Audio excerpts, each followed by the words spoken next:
Hello students, today we will see next colligative property, osmotic pressure.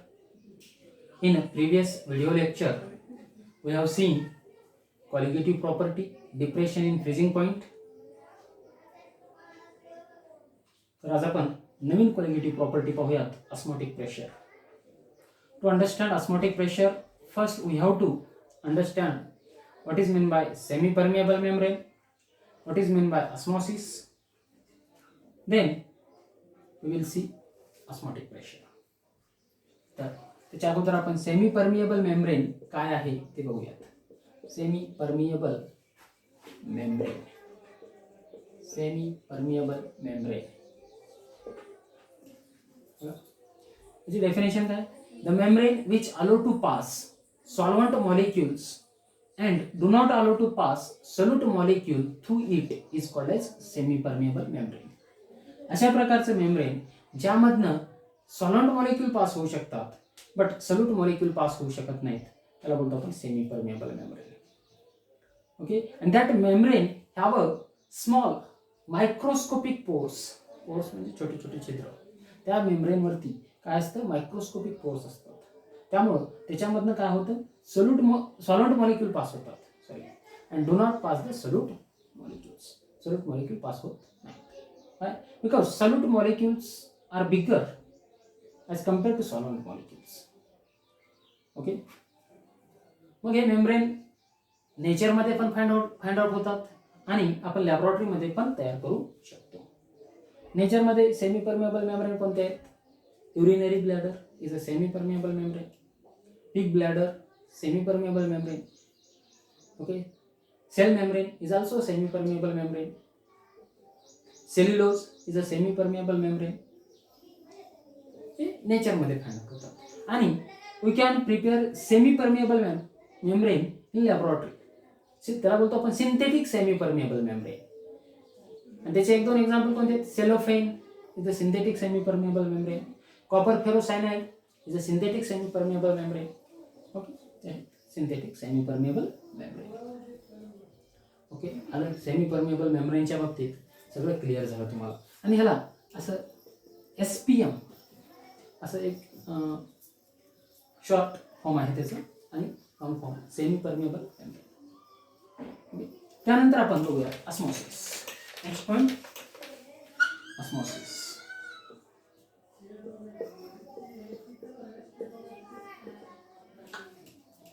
Osmosis काय?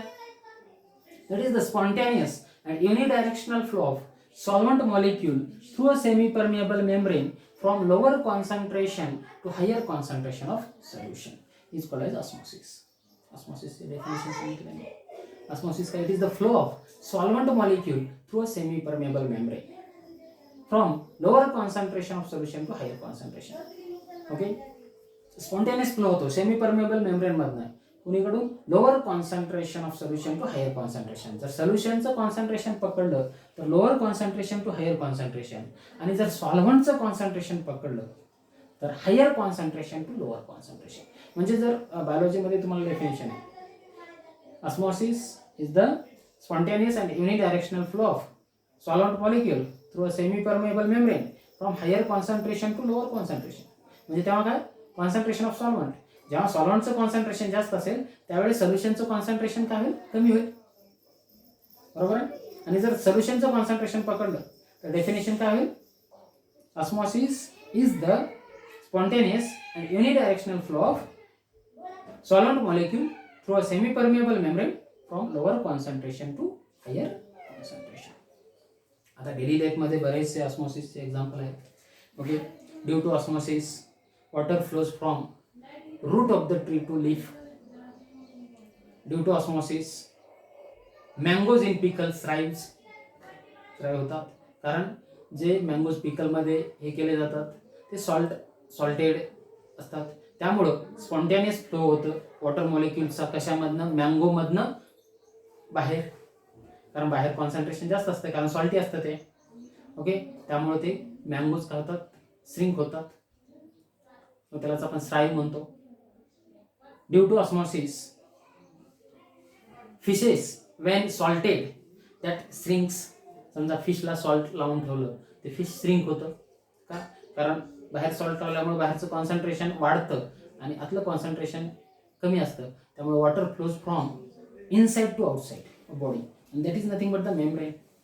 त्याचं जे covering असतं फिशचं ते काय मेम्ब्रेन, तर आपण ऑस्मॉसिस बोलतो. ओके, हे वेगवेगळे एक्झाम्पल आहेत ऑस्मॉसिसचे. आणि ऑस्मॉसिस आपण डायग्रामच्या माध्यमातून आणखी समजून घेऊ.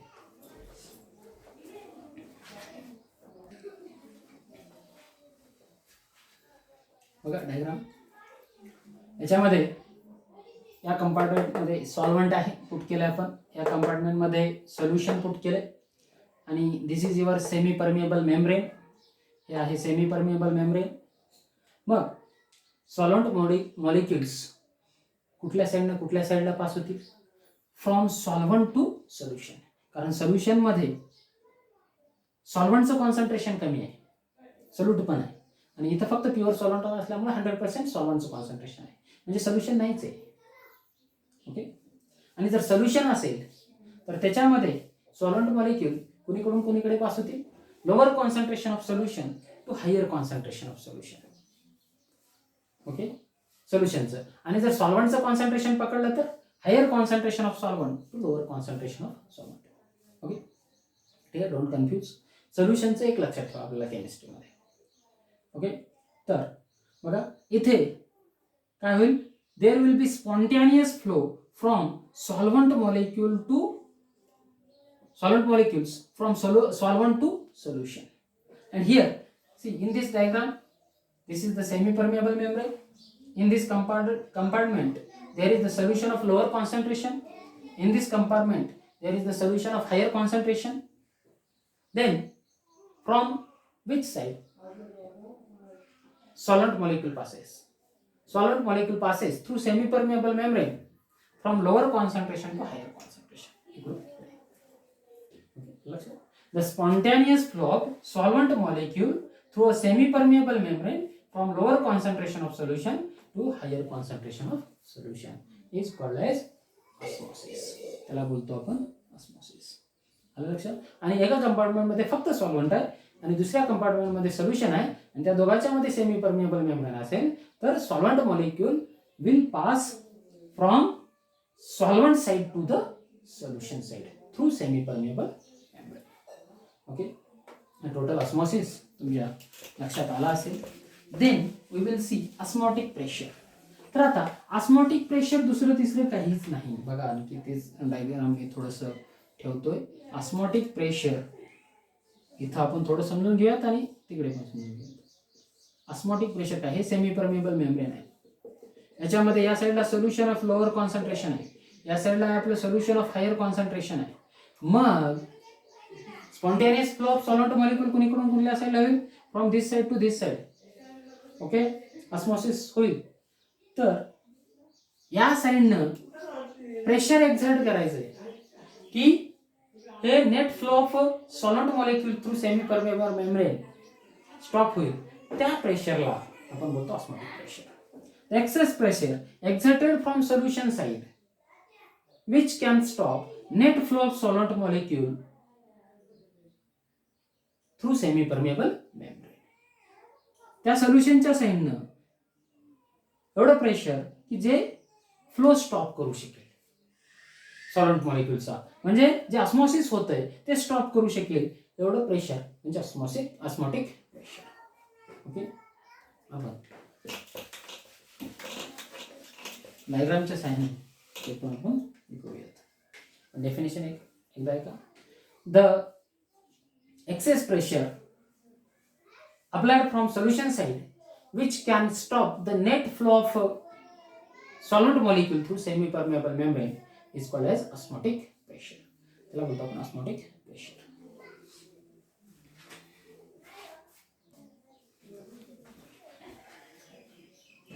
बघा लक्ष द्या. तर इथे this is the long stem thistle funnel and that mouth of thistle funnel is packed with the semi-permeable membrane pig bladder. This is the mouth of thistle funnel is packed by the semi-permeable membrane. Okay, and that Thistol funnel filled with the sucrose solution, and that Thistol funnel put it into the water in inverted position. उलट करून त्या water मध्ये ठेवलं. Okay, put it into the water at inverted position. Okay, मग यामध्ये या thistle funnel मध्ये sucrose solution आहे, बाहेर वॉटर आहे, आणि या माउथला पिग ब्लॅडरनं काय केले, पॅक केले. ओके, सराउंड केले. Means this is your semi permeable membrane and here is the solution, here is the pure solvent water. Okay, मग ऑस्मॉसिस कुठून कुणीकडे होईल, किंवा फ्लो ऑफ सॉल्व्हंट मॉलिक्यूल कुणीकडून कुणीकडे होईल. Flow of that water molecules through the semi permeable membrane into the solution. While these water molecules can flow through semi-permeable membrane into the sucrose solution, and level of sucrose solution increases. याची level काय होईल, वाढेल. And after some time, that flow of solvent molecule will be stopped.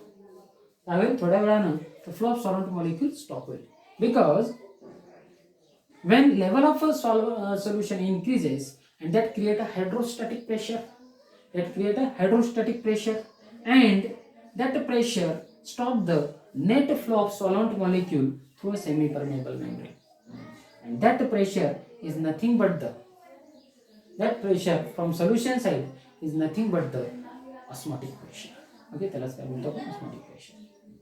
इकडून काय होतील, या beaker मध्ये solvent आहे, हे सॉल्व्हंट मॉलिक्यूल काय होतील, सोल्युशन मध्ये पास होतील, सोल्युशन मध्ये जातील through a semi permeable membrane, म्हणजे ऑस्मॉसिस होईल. बट ज्यावेळेस जसं जसं लेवल वाढत जाईल, थोड्या वेळानं काय होईल, ते सॉल्व्हंट मॉलिक्यूल पास व्हायचं थांबतील, कारण लेवल वाढल्यामुळे त्याच्यामध्ये काय होईल, हायड्रोस्टॅटिक प्रेशर क्रिएट होईल. प्रेशर काय करेल, ते स्टॉप करेल flow of solvent molecule, and that pressure created from the solution side which stop the net flow of solvent molecule through the semi permeable membrane is nothing but the osmotic pressure. त्याला बोलतो आपण osmotic pressure, and osmotic pressure is denoted by pi. osmotic pressure कशाने denote करता येते, ओके. तर याच्यावरनं osmotic pressure वरनं सोल्युशनचे 3 टाइप्स आहेत. osmotic pressure वरनं सोल्युशनचे 3 टाइप आहेत. Number 1 isotonic solution, number 2 hypertonic solution, number 3 hypotonic solution. Okay, 3 type आहेत. ते काय काय आहेत आपण बघूयात. First one, isotonic solution. Isotonic solutions, the solutions which exert the same osmotic pressure is called as isotonic solution. समजा 2 solution आहेत. Suppose एक आहे 0.1 मोलार युरिया सोल्युशन, दुसरा 0.1 मोलार सुक्रोज सोल्युशन. दोघांचे कॉन्सन्ट्रेशन सेम आहे, नंबर ऑफ मॉलिक्यूल सेम आहे, म्हणून दोघेही काय करतील, सेम ऑस्मोटिक प्रेशर एक्झर्ट करतील, आणि त्याला आपण काय म्हणतो, त्यामुळे आयसोटॉनिक solution. 2 or more than 2 solution which exert the same osmotic pressure is called as isotonic solution. Okay, 0.1 molar urea solution and 0.1 molar sucrose solution are the isotonic solutions. Okay, आला लक्षात आयसोटॉनिक solution म्हणजे काय. सेकंड आहे हायपरटॉनिक solution. Hyper म्हणजे मोर, हायपो म्हणजे लेस. Second example आहे हायपरटॉनिक solution. Hypertonic solution, the solution which exert the more osmotic pressure than the other solution is called as hypertonic solution. काय बोलतो आपण, hypertonic solution. For example, 0.1 molar sucrose solution exert the more osmotic pressure than the 0.05 molar urea solution. Therefore, 0.1 molar solution sucrose solution is the hypertonic solution. Okay, जे जास्तीचं osmotic pressure exert करतं त्याला बोलतो आपण हायपोटॉनिक solution. Third one आहे hypotonic solution. तिसरं सोल्युशनचं type आहे hypotonic solution. Hypotonic solution, the solution which exert the less osmotic pressure than the other solution is called as hypotonic solution. For example, 0.05 molar urea exert the less osmotic pressure than the 0.1 molar sucrose solution. Therefore, here urea is the hypotonic solution. 0.05 molar urea is the hypotonic solution. Okay, म्हणजे लक्षात आलं तुम्हाला आयसोटॉनिक solution म्हणजे काय, हायपरटॉनिक solution म्हणजे काय आणि hypotonic solution म्हणजे काय. ओके, याच्यात आपण इतकं बघितलं आतापर्यंत. तुम्हाला what is mean by semi permeable membrane लक्षात आलं, what is mean by osmosis, then osmotic pressure. आणि ऑस्मोटिक प्रेशरवरनं 3 टाईप्स आहेत सोल्युशनचे, आयसोटॉनिक सोल्युशन, हायपरटॉनिक सोल्युशन आणि हायपोटॉनिक सोल्युशन. त्यानंतर